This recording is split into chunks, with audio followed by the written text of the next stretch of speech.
यमुना के किनारे एक छोटा सा गांव था। उस गांव में श्याम और राधा नाम के पति पत्नी रहते थे। उनके 2 बच्चे थे, एक बेटा और एक बेटी। उनका नाम रोशन और रोशनी था। राधा और श्याम दिन भर खेतों में काम कर कर अनाज उगाते थे और उनकी कमाई से दोनों बच्चे पास के स्कूल में पढ़ाई करते। वे उनकी पढ़ाई में कोई कमी नहीं होने देते थे। दोनों बच्चे भी बहुत ही होशियार और अच्छे थे। उनका परिवार बहुत ही खुशहाल था। पर जब दोनों बच्चे बड़े होने लगे और राधा और श्याम बूढ़े, तब राधा और श्याम खेतों में काम करते करते थक जाते थे और ज्यादा देर तक काम नहीं कर पाते थे, जिससे उन्हें पैसों की दिक्कत होने लगी। वह अक्सर यह सोचकर परेशान रहते थे कि बच्चों की पढ़ाई के पैसे अब कहां से आएंगे। एक दिन की बात है, शाम को जब दोनों बच्चे स्कूल से पढ़कर लौट रहे थे, तभी रोशनी को सड़क के किनारे खेत में एक कराती गाय दिखी। उसने रोशन से कहा, भैया देखो ना, उस खेत में एक गाय दर्द से तड़प रही है। दोनों भाई बहन खेत में गाय के पास गए तो देखा कि वह गाय पूरी तरह से चोटी थी और आसपास उसे कोई देखने वाला मालिक भी नहीं था। वह बहुत ही लाचार हालत में थी। दोनों झटपट घर जाकर अपने माता पिता को सारी बात बताई। चारों लोग कुछ दवा और दाना पानी लेकर गाय के पास आए। उन्होंने चोटों पर दवा लगाई और उसे अपने घर ले आए। गाय के घर पे आने पर दोनों बच्चे बहुत ही खुश थे। उन्होंने प्यार से उस गाय का नाम तारा रखा। परिवार के 4 सदस्य उस गाय की खूब सेवा करने लगे। धीरे धीरे देखते ही वह गाय बिल्कुल ही स्वस्थ हो गई। तारा गर्भवती थी। कुछ ही दिनों में उसने एक बहुत ही सुंदर से बछड़े को जन्म दिया। पूरे परिवार में खुशियों का ठिकाना ही नहीं था।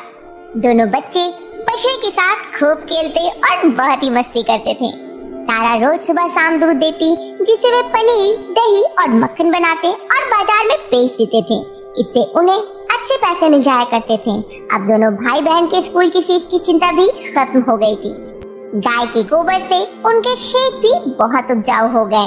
अब राधा और श्याम को खेतों में ज्यादा थकना भी नहीं पड़ता था। वे लोग बहुत खुश और सुखी रहने लगे। अचानक कुछ महीने बाद कल्लू नाम का एक व्यक्ति उनके घर आया और कहने लगा कि वह गाय मेरा है। इसे मैंने 2 साल पहले पशु हाट से खरीदा था। इसे मुझे दे दो। देखो भाई, मैं तुम्हें नहीं जानता। इस गाय को किसी ने सड़क किनारे घायल और लावारिस छोड़ दिया था। क्या दर्द से तड़प रही थी। तब हमने इसे वहां से लाया, इसकी खूब सेवा की, तब जाकर यह ठीक हो पाई है। हम इसे किसी को नहीं दे सकते। तुम यहाँ से चले जाओ। तुम इस गाय को आसानी से देते हो या मैं इसे छीन कर ले जाऊं? कल्लू की बातें सुनकर चारों को बहुत गुस्सा आ गया। कल्लू को लगा अभी वह अकेला है और ये 4 लोग हैं। अभी वह गाय को छीन नहीं पाएगा, इसलिए वह उस वक्त वापस लौट गया। रात हो चुकी थी। गाय घर के बाहर गोहाल में बंधी हुई थी। तभी कल्लू वहाँ फिर से आया। उसने देखा कि चारों लोग घर पे आराम से सो रहे हैं। कल्लू उनके घर के दरवाजे को बाहर से बंद कर दिया ताकि वे बाहर न निकल पाए। उसके बाद वह चुपके चुपके गोहाल की तरफ गया और गाय की रस्सी को खूंटे से खोलकर उसे ले जाने की कोशिश करने लगा। इतने गाय और बछड़े बहुत जोर जोर से उछलने और चिल्लाने लगे। गाय के इतने चिल्लाने की आवाज सुनकर श्याम और उसका पूरा परिवार उठ गया।